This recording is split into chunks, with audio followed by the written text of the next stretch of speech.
इस वक्त की बड़ी खबर नेशनल हेराल्ड केस से जुड़ी हुई है, जहां पर राहुल गांधी और सोनिया गांधी को लेकर एक बड़ा अपडेट सामने आया है। ईडी की चार्जशीट की पूरी कॉपी सामने आ चुकी है। दैनिक जागरण के पास चार्जशीट की पूरी कॉपी है।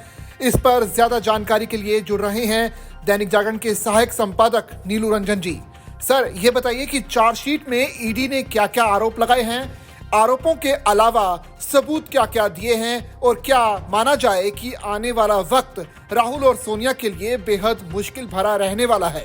ईडी ने अपने चार्जशीट में बताया है कि एक कॉन्स्पिरेसी के तहत जो नेशनल हेराल्ड, जो एसोसिएट जर्नल लिमिटेड कंपनी है, वो चलाती थी नेशनल हेराल्ड इंग्लिश में, नवजीवन हिंदी में और कौमी आवाज़ जो है उर्दू में। 3 अखबार निकालने के लिए इस कंपनी की स्थापना जो है वो लगभग 2000 जो शेयर होल्डर हैं उन्होंने पैसे दिए थे और 1938 में हुई थी, और इसके जो हेड थे वो जवाहरलाल नेहरू थे।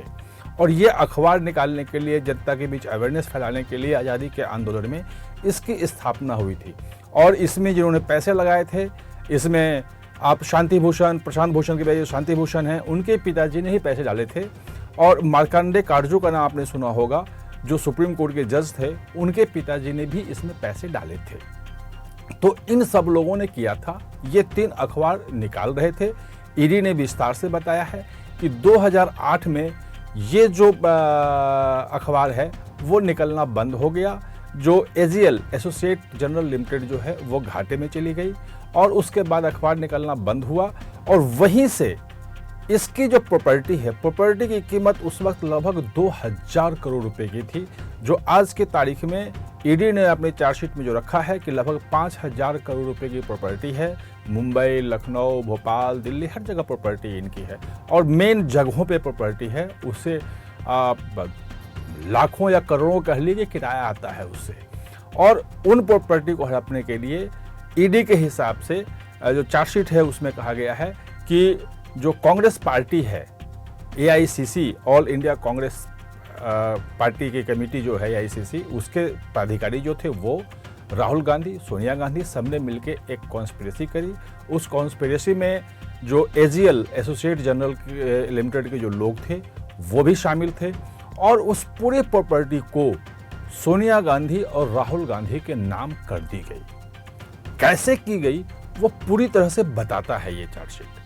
दरअसल इसको लेने के लिए सबसे पहले कांग्रेस ने अपने फंड से 90 करोड़ रुपए एजीएल को दिए कि आप अखबार चलाओ, आप फिर से निकालो, अपने घाटे से उभरो। लेकिन वो अखबार नहीं निकल सका। उसको जब दिया गया पैसा, बाद में 2010 में एक कंपनी यंग इंडिया के नाम से बनाई गई। यंग इंडिया में वो नॉन प्रॉफिट कंपनी बनाई गई कि कोई प्रॉफिट नहीं लेगा उसका शेयर होल्डर। उसमें 4 शेयर होल्डर थे, 36% सोनिया गांधी के नाम, 36% राहुल गांधी के नाम, और 12% जो है मोतीलाल वोरा, जो उस वक्त कोषाध्यक्ष थे कांग्रेस के, और ऑस्कर फर्नांडिस, जो वरिष्ठ नेता थे, मंत्री भी रहे केंद्रीय उसमें यूपीए में। तो उनके नाम पे ये शेयर थे उस वक्त। मोतीलाल वोरा की डेथ होने के बाद और ऑस्कर फर्नांडिस की डेथ होने के बाद वो शेयर कहीं ट्रांसफर नहीं किए गए। यानी कि अब राहुल गांधी और सोनिया गांधी 50-50% के शेयर होल्डर हैं, या आप कह लें कि उसमें 36% कोई होगा और कोई 64% का होगा। इस ढंग से वो शेयर है। यानी कि मेन जो कंपनी है यंग इंडिया, वो अब राहुल और सोनिया के पास ही है। ये इस चार्जशीट में कहा गया है। अब कहानी ये है, इस चार्जशीट के हिसाब से अगर आप देखें तो जो यंग इंडिया बनाया गया, उसने लगभग 1 करोड़ रुपए, वो भी इस में कहा गया है कि एक कंपनी है जिससे 1 करोड़ रुपए लिए गए, वो शेल कंपनी है। और उस शेल कंपनी का नाम जो इन्होंने दिया है, वो भी इन्होंने दिया है शेल कंपनी का नाम डोटेक्स मर्केंडाइज प्राइवेट लिमिटेड। ये एक शेल कंपनी है। इस शेल कंपनी से पैसे लिए गए थे और उसमें से 50 लाख रुपए जो है वो दिए गए इसको, कांग्रेस को। और ये कहा गया कि जो जिम्मेवारी है 90 करोड़ वसूलने की एजीएल से, वो जिम्मेवारी मैं लेता हूं। मतलब यंग इंडिया कंपनी ने ले ली, 50 लाख रुपए देके कि 90 करोड़ वसूल के हम आपको देंगे। अब ये जो पैसा ये जो देने की बात हुई, इसमें सबसे बड़ी बात यह है कि ये जो कंपनी है एजीएल, उसने कहा कि हम तो ये 90 करोड़ दे ही नहीं सकते आपको। तो उसने क्या किया कि 90 करोड़ रुपए के उसने वो शेयर 10 रुपए के शेयर बना दिए, 9 लाख शेयर बना दिए, 90 करोड़ हो के 10 रुपए के शेयर बना दिए, 90 लाख शेयर बना दिए। अब वो जो शेयर हुए, वो शेयर उसने पूरा का पूरा ट्रांसफर कर दिया 90 करोड़ रुपए के एवज में यंग इंडिया को। यानी कि हम आपको ये पूरा का पूरा 99.9% लगभग शेयर बनता है, वह पूरी सब कुछ है, वो चला गया यंग इंडिया के पास। अब यंग इंडिया जो है पूरा का पूरा मालिक हो गया किसका? एजीएल का। और एजीएल की जो जितनी प्रॉपर्टी उस वक्त 2000 करोड़ के आसपास की थी, वो हो गई यंग इंडिया की। उसके मालिक हो गए राहुल गांधी और सोनिया गांधी। ये इसमें चार्जशीट में लिखा गया है।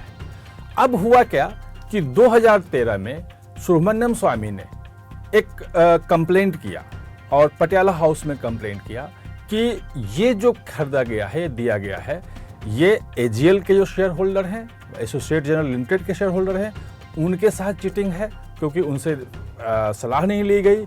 और दूसरी ओर जो कांग्रेस पार्टी को जो फंड दे रहे हैं, जो फंडिंग करते हैं, जो आम जनता है, उनके साथ भी चीटिंग है क्योंकि उनसे भी नहीं पूछा गया। और पॉलिटिकल पार्टी जो जनता से पैसे लेती है, उस पैसे को किसी कंपनी को, दूसरी कंपनी को नहीं दे सकती है, उसको फिर माफ भी नहीं कर सकती है। ये दोनों के साथ धोखा है। और 2014 में पटियाला हाउस कोर्ट ने इसको कांग्रेस लिया, संज्ञान में ले लिया इस केस को। इस केस को संज्ञान में लेने के बाद इसके खिलाफ राहुल गांधी, सोनिया गांधी, कांग्रेस, ये सब हाईकोर्ट में गए। हाईकोर्ट में चैलेंज किया कि ये आप कांग्रेस गलत है, ये केस गलत है और हमने ऐसा कुछ नहीं किया है, ये सिंपल कंपनी के शेयर ट्रांसफर का मामला है और इसको आप फॉर्जरी में कैसे कर रहे हैं, इसमें आईपीसी की धाराएं कैसे लगा रहे हैं। 2000 हाईकोर्ट ने कहा कि नहीं, ये बिल्कुल सही है और आपने गलत किया है, हम इसमें इंटरफेयर नहीं करेंगे। उसके खिलाफ फिर सुप्रीम कोर्ट गए। सुप्रीम कोर्ट ने भी कह दिया कि ये बिल्कुल सही कॉन्ग्रेस लिया गया है और इसमें हम कोई इंटरफेयर नहीं करेंगे। अब चूंकि वहाँ पे जो कांग्रेस लेते ही सोनिया गांधी, राहुल गांधी और बाकी आरोपियों को बुला लिया गया था, उनको सम्मन किया गया था कोर्ट की ओर से और सम्मन में वो अरेस्ट हो सकते थे, इसलिए उन्होंने जमानत ली। यानी कि राहुल गांधी, सोनिया गांधी को उसमें जमानत मिली हुई है। बाद में सुप्रीम कोर्ट में मामला गया तो सुप्रीम कोर्ट ने इनको पर्सनल अपीयरेंस में निजी तौर पे सुनवाई के दौरान कोर्ट में उपस्थित रहने से छूट दे दी कि आप नहीं रहेंगे, लेकिन केस चलेगा, ट्रायल चलेगा। जब कांग्रेस ले लिया कोर्ट ने इस केस का, उसके बाद ईडी ने कहा कि अब जब कांग्रेस ले लिया है और इसमें आईपीसी की धारा 420, 420 और 120 बी कॉन्स्पिरेसी, क्रिमिनल कॉन्स्पिरेसी, ये दोनों है इसमें शामिल और ये दोनों प्रेडिकेट ऑफेंस है, सूचीबद्ध अपराध है PMLA, prevention of money laundering act में। और उसके तहत ईडी को इसमें हुई मनी लॉन्ड्रिंग की जांच का अधिकार मिलता है। तो उसके बाद इसमें मनी लॉन्ड्रिंग का केस दर्ज हो गया। मनी लॉन्ड्रिंग का केस दर्ज हुआ, उसी बीच में 16-17 में इनकम टैक्स डिपार्टमेंट ने कहा कि आप चूंकि 2000 करोड़ रुपए का इसमें आपने आमदनी किया है, तो आपको इस पे टैक्स देना होगा। और उन्होंने जो है वो अपनी एक टैक्स लायबिलिटी बनाई कि आपको 414 करोड़ रुपए का टैक्स बनता है, इस पे आप टैक्स जमा करें। अब उसके खिलाफ इन्होंने अपील की, सुनवाई हुई इनकम टैक्स में और उसके बाद फाइनली वो जो है 398 करोड़ रुपए का टैक्स यंग इंडियन पर बना। वो अभी सुनवाई चल रही है, उसमें हो रहा है, वो इनकम टैक्स का मामला है। ये सारी चीजें ईडी की चार्जशीट में है। अब इसमें कहानी ये आती है आगे, अगर आप देखेंगे कि 2017-18 में जब इसको इनकम टैक्स ने दिया, तो इनकम टैक्स को पैसे जो चुकाने थे, उसके लिए भी गलत तरीके से पैसे जुटाए गए। और इस चार्जशीट में यह कहता है साफ साफ कि 18 करोड़ रुपए 2017-18 में वो अलग अलग लोगों से जुटाए गए, यंग इंडिया में आए, क्योंकि वो टैक्स लायबिलिटी उनको देनी थी। लेकिन ये जितना जो डोनेशन आया, जितना पैसा आया, वो सारे बोगस थे और देने वाले का कौन नाम है, क्या पता है, कहाँ है, वो नहीं मिला। जांच में कहीं कुछ वो नहीं आया। और ये जो है, पहले तो यंग इंडिया को लिया, यंग इंडिया के बाद 17-18 में भी इसी ढंग की चीटिंग चलती रही। यही नहीं, ये जो है वो बोगस एडवांस जो है 38 करोड़ रुपया जो है, ये इन्होंने EIA प्रॉपर्टी AGL ने, जिसको यंग इंडिया ने अधिग्रहण कर लिया, मैंने शेयर सारे ले लिए, उसका मालिक यंग इंडिया थी, उसने वो जुटाए 17-18 में। और उसके भी जो रसीद थे वो फेक पाए गए, उसमें भी कहीं कुछ नहीं मिला। और ये लोगों ने कहा कि कांग्रेस के सीनियर लोगों ने उनको दबाव बनाया था, कुछ लोगों ने अपने बयान दिए हैं वहाँ पे, और उसके आधार पे उन्होंने उस पे पैसे ट्रांसफ़र किए, यानी कि कांग्रेस के कहने पे पैसे ट्रांसफ़र किए। क्या क्या कहानी है बहुत डिटेल में उसमें है। लेकिन ये 38 करोड़ 41 लाख रुपए। अब है क्या कि इसके बाद एक और आता है कि लगभग 29 करोड़ रुपए इसमें एडवर्टीजमेंट के रूप में AGL ने दिखाया कि 29 करोड़ 45 लाख रुपए हमें एडवर्टीजमेंट से आए हैं। अब ये भी देखा गया कि आप जो निकाल रहे हो वो ऑनलाइन निकाल रहे हो, या जो भी अखबार निकाल रहे हो, आप में बहुत कुछ नहीं है देने के लिए। तो जब जांच की गई तो पता चला कि कांग्रेस के जो अलग अलग ऑर्गेनाइजेशन हैं, उन्होंने उसमें एडवर्टीजमेंट दिया था और उसके पैसे वहां से गए थे, यानी कांग्रेस पार्टी से ही पैसे गए थे। और कुछ लोगों ने जो एडवर्टीजमेंट दिया था, इसमें लगभग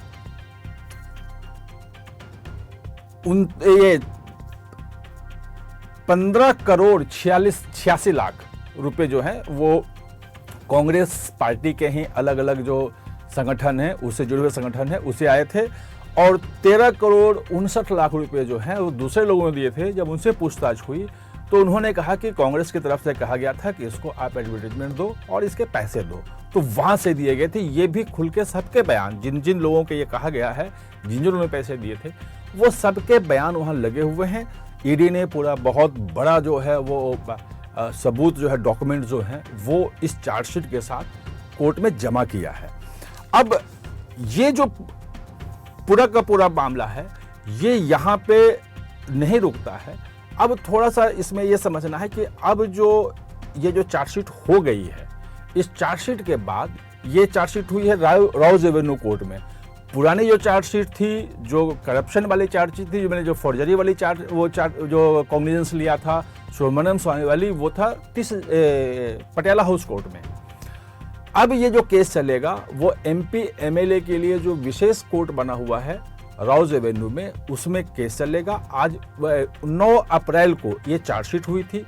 आज इस चार्जशीट पे कोर्ट ने सुनवाई की और 25 तारीख को, ये 25 अप्रैल को इसके चार्जशीट पे कॉन्ग्रेस लेने के लिए डेट तय किया है। यानी कि उस दिन सोनिया गांधी, राहुल गांधी और बाकी जो आरोपी, उसमें सुमन दुबे भी आरोपी हैं, उसमें सैम पित्रोदा भी आरोपी हैं। इन सब लोगों को उसमें जो मर्केंटाइज डिटॉक्स मर्केंटाइज जो है उसको भी आरोपी बनाया है, AGL भी उसमें आरोपी है, बाकी यंग इंडिया भी आरोपी, कंपनी भी आरोपी उसमें है। तो ये सबको उस दिन उपस्थित होना होगा। और ये जो मनी लॉन्ड्रिंग का जो चार्जशीट है, इसमें सोनिया गांधी और राहुल गांधी को नए सिरे से जमानत लेनी होगी, क्योंकि आप जानते हैं कि वो एक अलग केस है, ये मनी लॉन्ड्रिंग का केस है, और इस केस में अलग से जमानत लेनी होती है।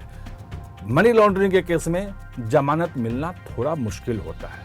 आपने देखा है कि मनी लॉन्ड्रिंग के मामले में ही मनीष सिसोदिया जेल गए, ये अरविंद केजरीवाल जेल गए, और इन सबको, संजय सिंह गए, इन सबको जमानत जो मिली वो मिली जाके सुप्रीम कोर्ट से, लोअर कोर्ट से सामान्य तौर पे नहीं मिलता है। अब देखना है कि उस दिन जब विशेष अदालत जो है राउज एवेन्यू का, उसमें सुनवाई होती है तो उसमें क्या होता है। इसमें एक और नया डेवलपमेंट होने वाला है जो अगले एक आध हफ्ते में हो जाएगा। जो पटियाला हाउस कोर्ट में जो केस चल रहा है, वो केस पटियाला हाउस कोर्ट अलग है और राउज एवेन्यू की जो विशेष अदालत अलग है। जब इस ढंग के जो केस होते हैं, उसमें यह नियम ये है कि दोनों केस एक ही अदालत में चले, ताकि जो जज सुन रहा हो उसको सुविधा हो, जो सारी डॉक्यूमेंट्स हो वो बार बार यहाँ वहाँ ना लाया जाए, वो सब एक ही साथ हो जाए। अब जो डिस्ट्रिक्ट मजिस्ट्रेट जो वहाँ पे हेड है डिस्ट्रिक्ट कोर्ट का, वहाँ पे ईडी एक नया एप्लीकेशन दाखिल करेगी, और जो पटियाला हाउस वाला जो केस है वो केस भी वहाँ ट्रांसफ़र हो जाएगा और दोनों की सुनवाई एक ही कोर्ट में एक ही साथ चलेगी। तो ये पूरी की पूरी चार्जशीट है जो अभी शायद किसी के पास नहीं होगी। ये पूरी की पूरी चार्जशीट हमने आपको बताई कि ये कैसी चार्जशीट है, क्या क्या हुआ था, कैसे एसोसिएट जनरल के लगभग आज के मार्केट वैल्यू 5,000 करोड़ है, उस वक्त 2,000 करोड़ था। सारी प्रॉपर्टी को इन्होंने कर लिया। उसमें दो डेवलपमेंट, एक चीज़ और भी है कि मनी लॉन्ड्रिंग के तहत जो उसकी प्रॉपर्टी की वैल्यू जो 751 करोड़ कुछ करोड़ की प्रॉपर्टी थी वो 2023 में ईडी ने प्रोविजनलाइज किया था। एजुकेटिंग अथॉरिटी जो होती है पीएमएलए की, prevention of money laundering act की, वो जुडिशियल सेमी जुडिशियल बॉडी है, उसमें जजेस होते हैं, उन्होंने उस अटैचमेंट को सही पाया था, उस पर मुहर लगा दी थी। उसके बाद इसी कुछ दिन पहले ही ईडी ने जो उसके सभी प्रॉपर्टी को अपने कब्जे में ले लिया है और उसमें जो किराएदार हैं उनको नोटिस जारी कर दिया है और कहा है कि ये प्रॉपर्टी अब ईडी की है और आप जो किराया दे रहे हो अब ईडी के खाते में किराया जमा करोगे। ये पूरा का पूरा डेवलपमेंट है जो हम आपके सामने लाए। आप हमारे साथ जुड़े, इसके लिए बहुत बहुत धन्यवाद।